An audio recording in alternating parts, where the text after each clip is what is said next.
আসসালামু আলাইকুম। কিভাবে একটা বই থেকে একটা নির্দিষ্ট চ্যাপ্টার কেটে নিতে হয় সেটাই আপনাদের দেখাচ্ছি।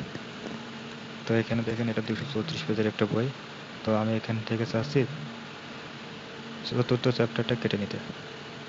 তো চতুর্থ চ্যাপ্টারে কি আছে? এই গ্রেডিয়েন্ট, ডাইভারজেন্স, কার্ল।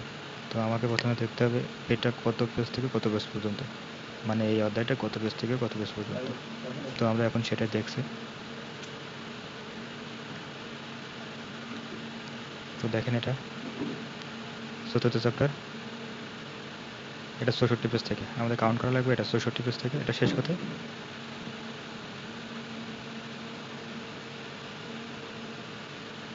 হ্যাঁ এটা শেষ 88 পেজ পর্যন্ত, 64 থেকে 88। তো আমাদের এটা মনে রাখতে হবে। তো আমরা এখন এটা ওয়েবসাইটের সাহায্য নিই। এখানে টাইপ করি স্প্লিট পিডিএফ। তো আমরা এটাই ব্যবহার করি। তো এখানে আমরা ফাইলটা সিলেক্ট করে দিই, আমাদের যে ফাইলটা কাটা লাগবে সেটা। তো এখানে দেখেন ফর্ম থেকে টু, তো কত পেজ থেকে কত পেজ আমরা কাটতে চাচ্ছি সেটা। তো এখানে কত, 64 থেকে 88। তো এখানে স্প্লিট পিডিএফ।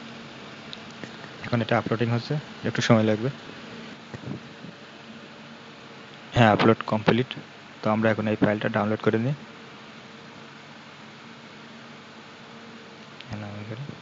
তো এখন দেখেন আমরা বইটা থেকে 4 নম্বর চ্যাপ্টারটা কেটে নিছি।